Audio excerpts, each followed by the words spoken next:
ما يتعلق بالمصنف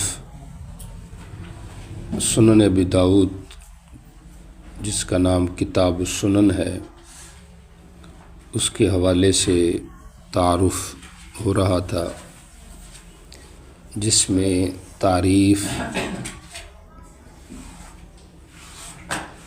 جس کے اندر ابو داؤد شریف کا نام اور مقام، مرتبہ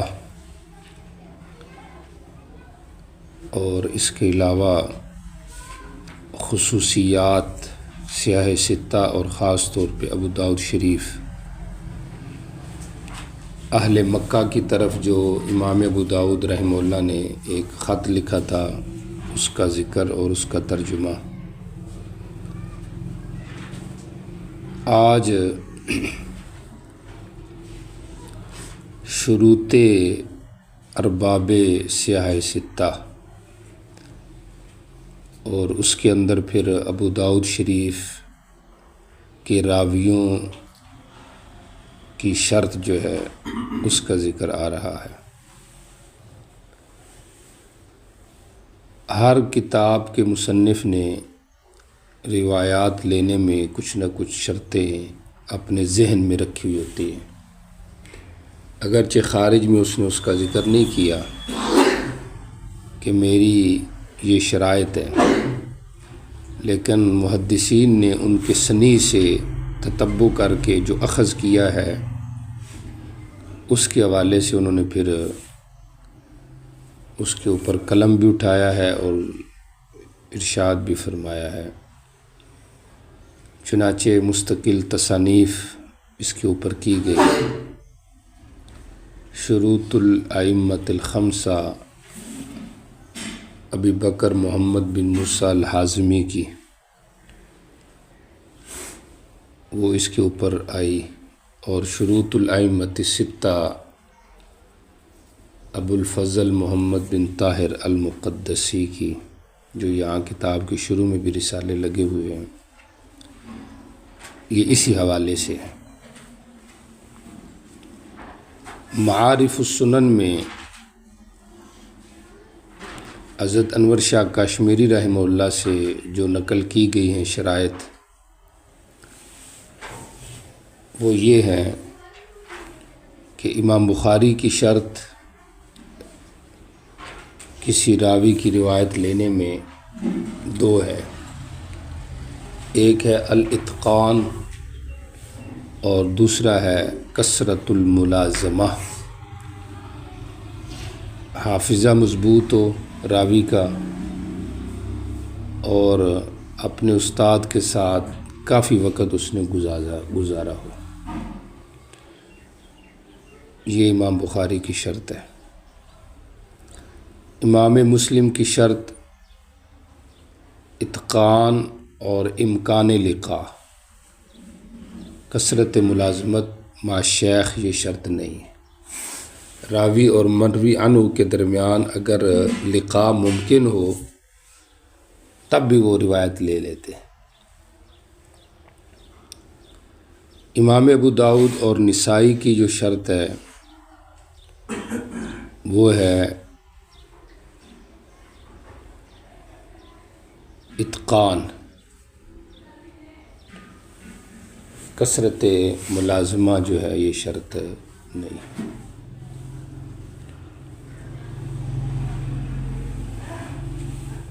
اور امام ترمذی رحمہ اللہ کے ہاں کچھ بھی شرط نہیں ہے، دونوں میں سے کوئی بھی شرط نہیں ہے۔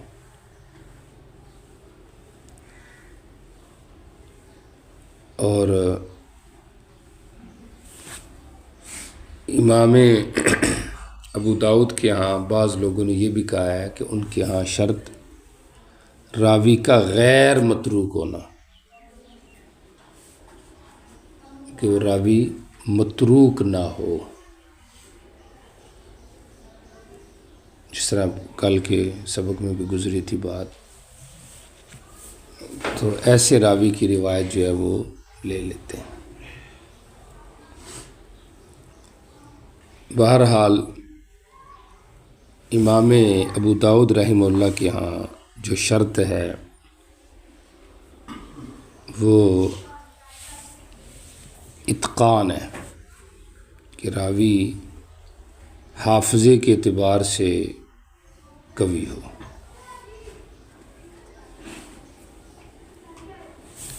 تو یہ امام ابو داؤد کی کیا ہے روایت لینے کی شرط ہے، اور بعض کے ہاں جیسے ابن مندہ وغیرہ نے نقل کیا ہے کہ غیر متروک ہونا شرط ہے، سمجھ آ رہی کہ وہ بالاتفاق متروک نہ ہو، تو ایسے راوی کی روایت کو امام ابو داؤد ذکر کرتے ہیں۔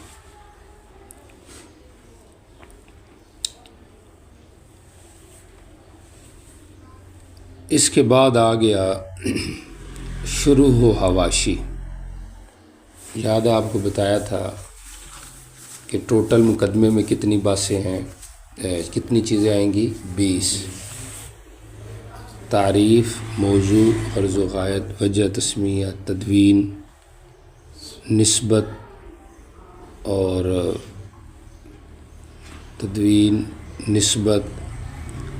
اور قسمت،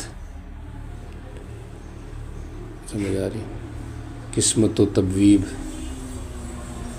اور اس کے علاوہ حکم۔ تو یہ 9 چیزیں تھیں، اور 2 نکال کے 7 چیزیں یہ مقدمۃ الکتاب میں بھی ہیں، اور 4 چیزیں ایسی ہیں جو ان کے علاوہ ہے۔ وہ کون کون سی تھی؟ شروع و حواشی، اس کے علاوہ شروع و حواشی اور سند حدیث، اور اس کے علاوہ کیا تھا؟ شروع و حواشی تھا، اور سند حدیث،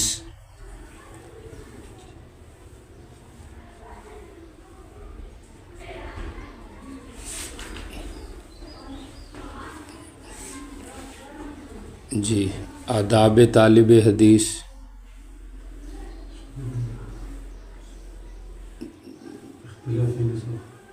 اختلاف نسخ۔ تو یہ 4 چیزیں جو ہے ان کا ذکر اب شروع ہو رہا ہے۔ سب سے پہلے ہے شروح و حواشی۔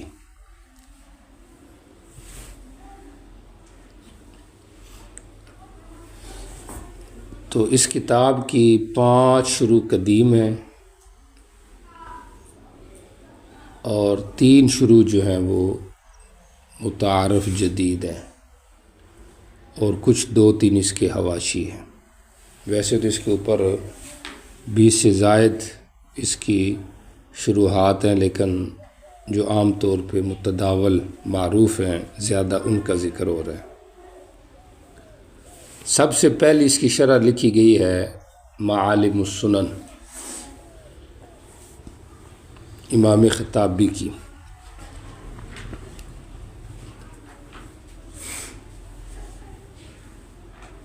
یہ سب سے پہلی شرح ہے جو انہوں نے نسخہ ابن داسہ کے اوپر تصنیف فرمائی، خود ان سے پڑھی بھی صحیح حدیث، اور پھر اس نسخے پر انہوں نے شرح بھی لکھی۔ چنانچہ اس کے شروع میں لکھتے ہیں قرأتہ علی ابن داسہ وہو بالبصرۃ، کہ میں نے ابن داسہ سے یہ اس نسخہ پڑھا جبکہ وہ بصرہ میں تھے۔ اور ابو الحسن خطابی جو ہیں، ان کی جو وفات ہے وہ 388 ہجری ہے۔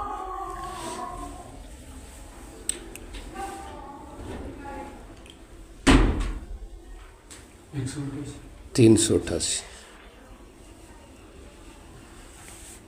دوسری جو اس کی شرح ہے وہ ہے شرح ابن رسلان، شرح ابن رسلان یہ شافعی المسلک ہیں،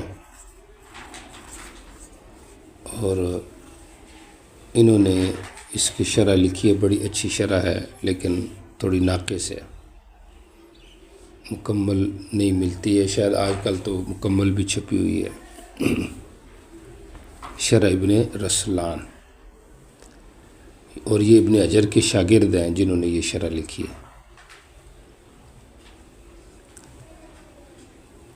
تیسری اس کی شرح ہے تہذیب السنن، ابن قیم رحمہ اللہ نے یہ تصنیف فرمائی ہے۔ ہر جگہ پہ باس نہیں ہے لیکن جہاں پر ہے تو خوب سیر باس ہے۔ چوتھی اس کی شرح ہے مرقات السعود،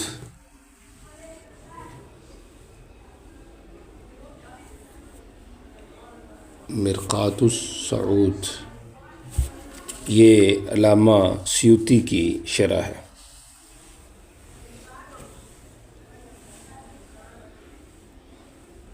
مرقات السعود، اور پھر اس کی اختصار بھی کیا ہوا ہے درجات مرقات السعود کے نام سے ایک عالم نے۔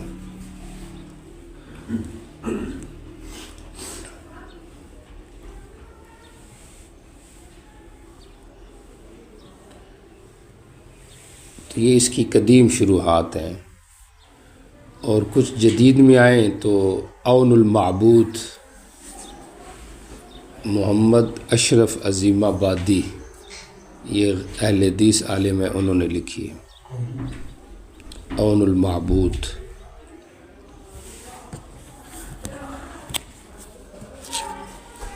عون المعبود، اور دوسری اس کی جو مشہور شرح ہے اس کا نام ہے بذل المجہود۔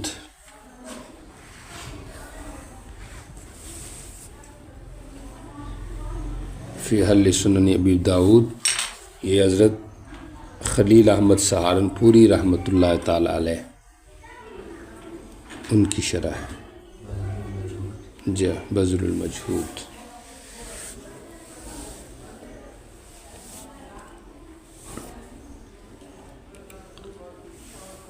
اور تیسری اس کی ایک شرح لکھی ہے، مصری ایک عالم ہیں، انہوں نے المنہل العذب الموروث، محمود السبکی نے۔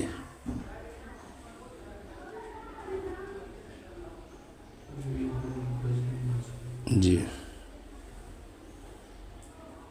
المنہل العذب الموروث۔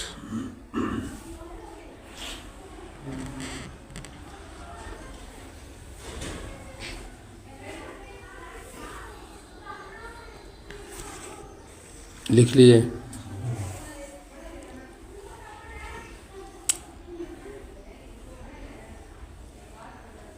اچھا، یہ اس کی بعد کی شروحات ہیں عربی کے اندر، اور اس کے حواشی میں التعلیق المحمود مولانا فخر الحسن گنگوہی، اس کتاب کے شروع میں بھی وہ حاشیہ لگا ہوا ہے۔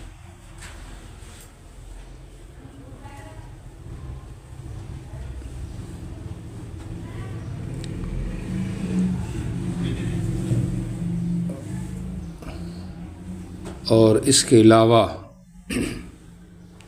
فتح الودود فی شرح سنن ابی داؤد، یہ علامہ سندھی کا حاشیہ ہے، ابو الحسن السندھی۔ امام سیوطی کی طرح ان کے بھی ساری سیاستہ پر جو ہے نا وہ حاشیے ہیں۔ فتح الودود، ایک حاشیہ انوار المحمود کے نام سے، یہ مختلف اکابرین کی فوائد کا مجموعہ ہے، جس میں حضرت شیخ الہند، حضرت شبیر احمد عثمانی، حضرت انور شاہ کاشمیری، ان سب کے حواشی یا فوائد کا مجموعہ ہے۔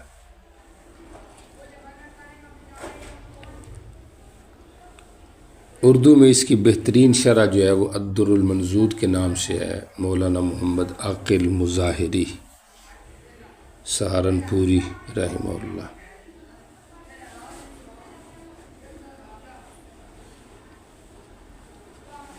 ان کے علاوہ بھی اس کے اوپر کافی شروحات لوگوں نے لکھنے کی کوشش کی ہے، لیکن وہ ناقص رہی ہیں۔ ملا علی قاری نے، علامہ عینی نے، حافظ عراقی نے ان کی شروحات پہ کام کیا، لیکن وہ ناقص رہی ہے، مکمل نہیں ہو سکی۔ تو یہ بات تھی کس کے حوالے سے شروع ہو، حواشی کے حوالے سے، جس کے اندر آپ کو قدیم شروحات، معالم السنن، تہذیب السنن اور شرح ابن رسلان اور درجات الصعود ان کا ذکر کیا، اور پھر جدید کے اندر عون المعبود اور بذل المجہود اور المنہل العذب المورود، اور حواشی کے اندر انوار المحمود، التعلیق المحمود اور فتح الودود، اردو میں بذل المجہود۔ تو یہ سارے شروع اور حواشی ہیں جو کہ اس کتاب کے سمجھنے اور سمجھانے کے لیے ممد اور معاون ہیں۔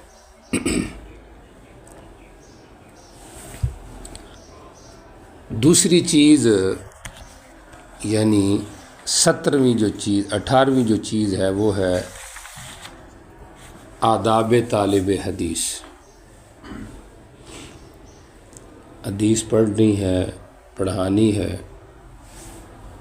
لکل شیء ادب وللعلم آداب، ہر چیز کا ادب ہے، قانون ہے، احترام ہے۔ وللعلم آداب، اور علم حدیث کے لیے تو بہت زیادہ احترام ہے۔ تو اس لیے جس چیز کا مرتبہ زیادہ ہوتا ہے اس کے آداب بھی اتنے زیادہ ہوتے ہیں۔ تو طالب حدیث کو چاہیے کہ وہ حدیث پڑھے، لیکن آداب کی رعایت کے تحت، کیونکہ من لا ادب لہ لا علم لہ، جس کے پاس ادب نہیں ہے اس کے پاس علم نہیں ہے۔ وقتی الفاظ آ بھی جائیں لیکن وہ وقتی چیز ہے، اس میں نورانیت اور برکت نہیں ہے۔ حدیث اور علم میں نور کے لیے ضروری ہے کہ اس کے آداب کی رعایت کی جائے۔ مشہور ایک واقعہ سنا ہوا ہے واللہ اعلم کہ امام اعظم امام ابو حنیفہ رحمہ اللہ ایک دفعہ کسی علاقے میں گئے، یا کوئی اور عالم ہوں گے،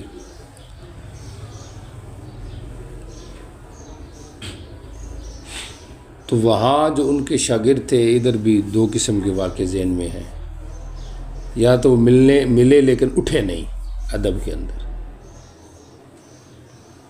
اور یا وہ ملنے کے لیے آئے نہیں۔ اس قسم کے دو واقعے سنے ہوئے ہیں۔ تو بعد میں جب استاد سے رابطہ ہوا تو شاگرد نے کہا جی میرے پاس ٹائم نہیں تھا، میں نہیں آ سکا۔ سمجھ آ رہی؟ یا استاد نے ان کی یہ حالت دیکھ کر کہ یہ ادب کے لیے اٹھے نہیں، تو انہوں نے فرمایا علم تو آئے گا لیکن علم میں جو نور ہے وہ نہیں حاصل ہوگا۔ سمجھ آ رہی؟ تو اس لیے آپ بھی اس بات کو لازمی ذہن نشین رکھیں کہ علم میں نور لانے کے لیے آداب علم کی رعایت ضروری ہے۔ اور پھر پہلے چلو جو درجات تھے وہ تو غیر کتب حدیث کے تھے، اس میں وہ پرابلم نہیں تھی جو اس سال ہے۔ اس سال آپ کا اہم سال ہے، سمجھ آ رہی، قیمتی سال ہے۔ تو اس سال میں زیادہ آداب کی رعایت کی ضرورت ہے، زیادہ آداب ہونے چاہیے۔ تو اس لیے آداب جانیں اور پھر اس کے اوپر کیا کریں، عمل کریں۔ سب سے پہلا ادب یہ ہے اخلاص نیت۔ کیا ہے؟ نیت کیا ہونی چاہیے؟ نیت پڑھنے کی ہونی چاہیے۔ ایک تو یہ ہو کہ نیت رضا الہی کے ساتھ نیت یہ ہو کہ میں پڑھنا ہے، سمجھ آ رہی؟ میں نے وقت ضائع نہیں کرنا۔ اگر نیت یہ ہو کہ چلو فارغ ہوں بیٹھ جاؤں گا، چلو مولوی بن جاؤں گا، چلو ایسے نہیں ایسے ہے، ٹائم پاس ہی ہوا، تو پھر اس پڑھنے کا کوئی فائدہ نہیں۔ نیت اپنی اصلاح بھی ہو، امت کی اصلاح بھی ہو، سمجھ آ رہی؟ اور پوری محنت اور مشقت کی نیت ہو، کیونکہ اصل جو فیصلے ہیں وہ کس پر ہیں؟ نیت۔ 100 بندے کے قاتل کی نیت یہ تھی کہ میری توبہ قبول ہو جائے، اللہ نے اس کو جنت میں بھیج دیا، سمجھ آ رہی؟ دورے کا طالب علم ہے، اس کی نیت ہی کوئی نہیں، تو پھر اس کے علم میں کیا برکات ہو؟ جو راوی آ رہے ہیں ان جیسا بننے کی نیت کرے کہ اللہ نے ان سے دین کا کام لیا ہے، میں بھی دین کا خادم بنوں گا، محنت کروں گا۔ اور ادنا نیت یہ ہے کہ بندہ یہ کہے کہ میں اپنی زندگی کا مقصد جو ہے وہ دین بناؤں گا، دنیا نہیں بناؤں گا، لالچ نہیں بناؤں گا، تو پھر اس میں آ کے اس کی کامیابی ہے۔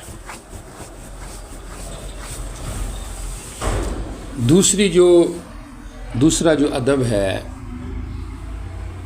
وہ ہے اصلاح حیات الجسم۔ اپنا جو جسم ہے وضع کرتا ہے وہ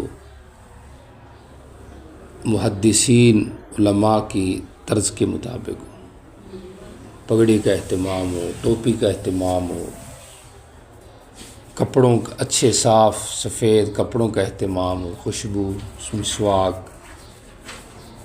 سمجھ آ رہی؟ ان چیزوں کا اہتمام کرے۔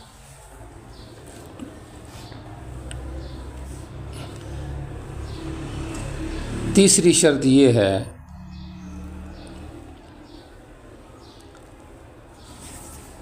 احترام العلم والعلماء۔ علم کا بھی احترام کرے اور علماء کا بھی کیا کرے؟ احترام۔ مطلب علم سے متعلقہ جتنی چیزیں ہیں سب کا احترام کرے، پھٹا ہے، تپائی ہے، قلم ہے، مدرسہ ہے، استاذ ہے، درسگاہ ہے، سب کا احترام ہونا چاہیے۔ تو یہ چیز ضروری ہے۔ اگلا ادب یہ ہے کہ الادب بالفقہاء، فقہاء کا بھی ادب کرے۔ سمجھے؟ کوئی بھی فقیہ ہے اس کا نام ادب سے لے، احترام سے لے، اور اس کی استدلال کو حقارت کی نظر سے نہ دیکھے۔ آپ بیتی میں حضرت شیخ زکریا رحمہ اللہ نے ایک واقعہ لکھا ہے کہ ایک دفعہ حضرت مولانا رشید احمد گنگوہی رحمۃ اللہ تعالی علیہ وعلیہم امام شافعی رحمہ اللہ کا ایک دلیل ذکر کر کے اس کا بڑا نفیس جواب ارشاد فرمایا۔ تو کسی طالب علم نے کہا کہ حضرت آج اگر امام شافعی ہوتے نا رحمہ اللہ زندہ تو وہ بھی آپ کی بات سن کے اس کے قائل ہو جاتے۔ تو حضرت نے آگے سے فرمایا کہ اگر امام شافعی رحمہ اللہ زندہ ہوتے تو وہ مجتہد ہوتے اور ہمارا ایک جواب محض شبہ کی حیثیت رکھتا، اس سے زیادہ کچھ نہ ہوتا۔ تو مقصد یہ ہے کہ جو فقیہ ہیں ان کو ادب احترام کی نظر سے ان کا ذکر کرنا اور ان کو مقدس درجہ دینا، مثلا ان کے ساتھ رحمۃ اللہ علیہ ذکر کرنا، ان کے استدلال کو اچھی نظر سے دیکھنا، سمجھ آ رہی؟ یہ ساری چیزیں اس کے اندر آ جاتی ہیں۔ اور پیچھے جو میں نے احترام العلم والعلماء ذکر کیا تو وہ بھی ضروری ہے، آج بھی ضروری ہے، کل بھی ضروری ہے۔ سمجھ آ رہی؟ اگر علماء کی نہ قدری ذہن میں ہوگی کہ جی میرا مخالف ہے تو میں اس کا نام اچھے انداز سے نہ لوں، اس کو گالیاں دوں، اس کی غیبتیں کروں، سمجھ آ رہی، اس کے اوپر فتوے بازی کروں، تو سمجھے پھر یہ علم کی بے قدری اور توہین ہے، اس سے علم کا نور سلب ہو جائے گا۔ آج کل ایسے فضلاء پیدا ہو رہے ہیں، پھر وہ سوشل میڈیا پہ بھی آ رہے ہیں، سمجھ آ رہی، طالب باجیم بھی نہیں ہے، علم سے بالکل ٹس ہی نہیں ہے، لیکن کسی ایک عنوان پہ لے کر کسی عالم کی پگڑی اچھالیں گے، سمجھ آ رہی، اور پگڑی بھی اس انداز سے کہ الامان والحفیظ، تو یہ بالکل غلط ہے۔ یہ آپ جس کو جواب دے رہے ہیں وہ بھی تو لوگوں کے عالم ہے نا، تو آپ اس میں اس کو جواب نہیں صرف دے رہے، اس کی پگڑی، آپ علم کی بقدری کر رہے ہیں۔ سننے والا کیا کہے گا، دیکھو جی مولوی کے پیچھے لگا ہوئے، سمجھ آئے۔ اگلا ادب جو ہے وہ ہے الاصطفاف۔ کلاس میں جب بیٹھے تو صف بندی کے ساتھ بیٹھے، سمجھ آ رہی، آپ کی جو بیٹھنا ہے یہ پرانا بیٹھنا ہو گیا ہے، پچھلے سال جب اینڈ میں بیٹھتے طلبہ ویسے بیٹھنا چاہیے آپ کو، ایسے اور پھر پیچھے، سمجھ آئے، تاکہ استاذ کے سامنے رہے۔ اب ادھر ایسے دیکھنا بھی مشکل ہے، ایسے دیکھنا بھی مشکل ہے، سامنے جب آپ ہوں گے تو سامنے ایسے ایسے تو نہیں کرنا پڑے گا، تو صف بندی ہونی چاہیے۔ مقصد یہ ہے کہ ترتیب منظم، بیٹھنے کے اندر ترتیب بالکل برابر ہونی چاہیے۔ اگلا ادب ہے المواظبت فی الدرس، پابندی سے سبق پڑھے، غیر حاضری نہ کرے، ناغہ نہ کرے۔ جس نے سبق میں ناغے کر لیے سمجھو وہ ختم ہو گیا، کیونکہ جس سبق کو استاد کے سامنے بیٹھ کے پڑھا جائے اس میں برکت ہے، اور جو استاذ کے بغیر رہ گیا وہ جتنا بھی انسان زور لگا لے وہ اس برکت کو نہیں حاصل کر سکتا، اگرچہ پگڑی ساتھ ہی بندھوائے گا لیکن وہ خالی پگڑی ہوگی، اس کا کوئی فائدہ نہیں ہوگا۔ المواظبت فی الدرس، الاصطفاف پیچھے گزر چکا ہے۔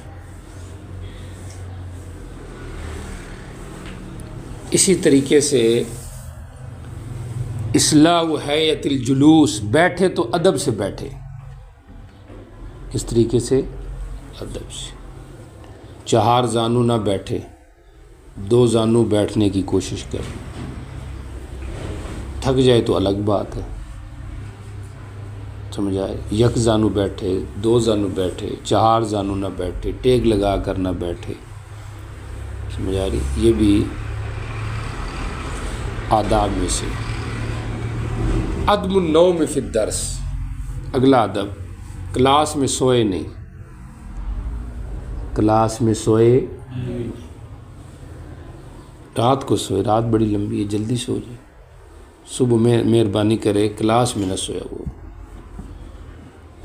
سمجھ آ رہی، رات کو جاگے گا یا توجہ نہیں کرے گا، بے ترتیبی رکھے گا تو پھر سبق کے ٹائم سو جائے گا، تو استاذ تو پڑھانے آیا ہے نا، وہ یہ تو نہیں دیکھنے آیا کہ طالب علم سو رہا ہے کہ جاگ رہا ہے۔ عدم الاعتماد علی الکتاب، کتاب پر ٹیک نہ لگائے، بعض اوقات ہوتا ہے بندہ کتاب پہ ٹیک لگاتا ہے، پھٹے پہ ٹیک لگاتا ہے، تو بلا وجہ کتاب پہ بالکل ٹیک نہیں، پھٹے پہ بھی ٹیک نہیں لگانی چاہیے۔ اگلا ادب ہے عدم الضحک فی الدرس، دوران سبق اگر کوئی نامناسب لفظ آ گیا استاذ کی طرف سے دوران گفتگو یا کسی حدیث کے لفظ کا ترجمہ اس قسم کا ہے کہ جو گالی نما ہے تو اس کے اوپر ہنسے نہیں، تاکہ حدیث کی توہین یا بے اکرامی نہ ہو جائے۔ مثلا امسس بذر اللات حضرت ابوبکر صدیق رضی اللہ عنہ نے گالی دی تھی، سمجھ آ رہی؟ تو اب کوئی استاد اس کا ترجمہ کرتا ہے تو اس کے اوپر ہنسے نہیں، سمجھ؟ تو ویسے بھی سبق کا جو ماحول ہے وہ سبق والا ہی ہونا چاہیے، وہ گپ شپی ماحول نہیں ہونا چاہیے کہ جس سے سبق کی بے قدری ہو جائے۔ اور آخری جو ادب ہے وہ ہے الانصات والاستماع، خاموشی سے پوری توجہ سے بیٹھے، یہ نہیں کہ بیٹھا سامنے ہے اور ذہن اس کا گاؤں میں پھر رہا ہے، تو اس بیٹھنے کا بھی کوئی فائدہ نہیں۔ قرآن پاک میں کیا آتا ہے؟ وَإِذَا قَرَأْنَاهُ فَاتَّبِعْ قُرْآنَهُ ثُمَّ إِنَّ عَلَيْنَا بَيَانَهُ، اور اس سے پہلے ایک لفظ آتا ہے، سمجھ آ رہی؟ اور وہ کیا لا تحرک بِلِسَانِكَ إِنَّ عَلَيْنَا جَمْعَهُ وَقُرْآنَهُ فَإِذَا قَرَأْنَاهُ فَاتَّبِعْ قُرْآنَهُ، ہم پڑھیں تو آپ ساتھ ساتھ پڑھیں، اس میں توجہ کریں۔ وَإِذَا قُرِئَ الْقُرْآنُ فَاسْتَمِعُوا لَهُ وَأَنصِتُوا، پوری خاموشی اور توجہ۔ جو طالب علم پورے توجہ سے سبق پڑھ جائے 60 سے 70% وہ سبق کو سمجھ لے گا، اور پھر اگر وہ ساتھ تکرار بھی کر لے تو 70 سے 25% اور لگا لے، 10% 20% لگا لے، 90%، مطالعہ بھی کر لے 100%، سمجھ آ رہی؟ تو اس لیے استاذ کی بات کی طرف پوری توجہ اور اس کو سننا یہ بھی کیا ہے، ضروری ہے۔ تو کل کتنے آداب بتائیں آپ کو؟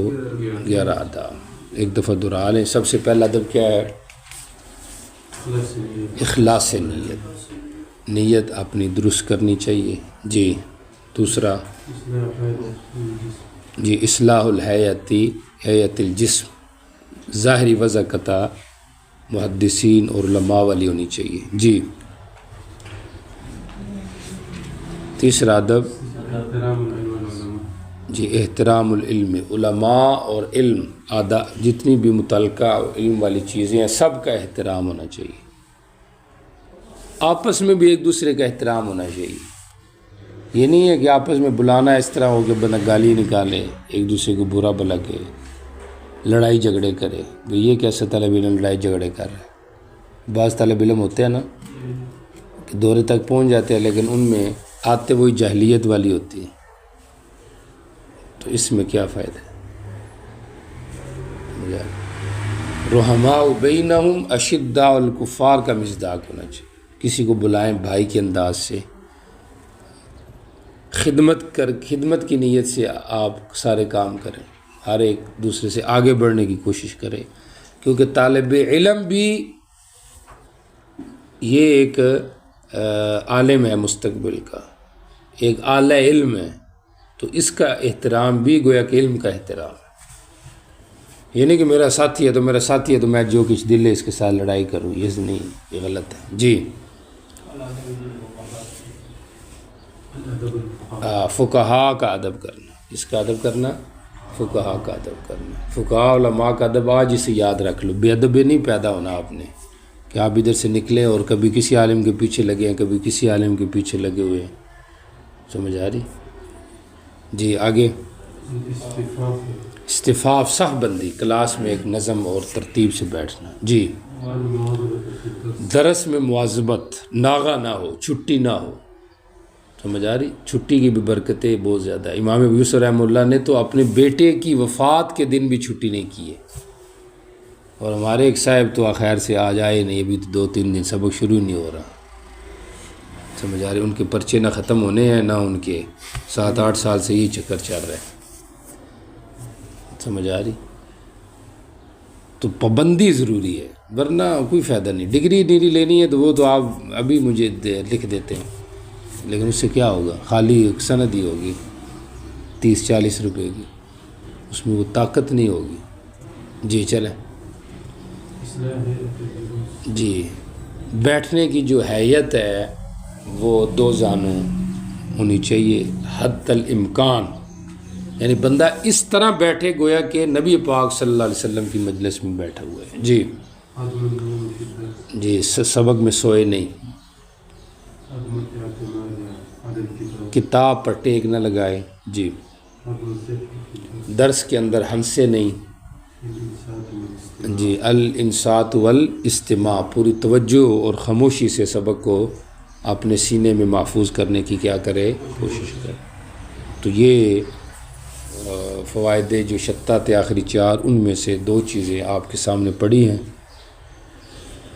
باقی انشاءاللہ ایک سبق رہ گیا، وہ آپ کو ہفتے والے دن بتائیں گے، مقدمہ ختم ہو جائے گا، اور پھر آپ ہفتے والے دن ہی ٹیسٹ کی تیاری کریں، ہفتے والے دن آپ سے ٹیسٹ لیں گے انشاءاللہ۔ جتنا بھی مقدمہ آپ نے پڑھا ہے وہ مکمل یاد ہونا چاہیے، چاہے وہ مقدمۃ العلم ہے یا مقدمۃ الکتاب ہے، تحریری ٹیسٹ ہوگا، زبانی بھی ہو سکتا ہے، تو آپ اس کو اتنا یاد کریں کہ پھر دوبارہ آپ کے لیے کوئی پریشانی نہ آئے۔ بس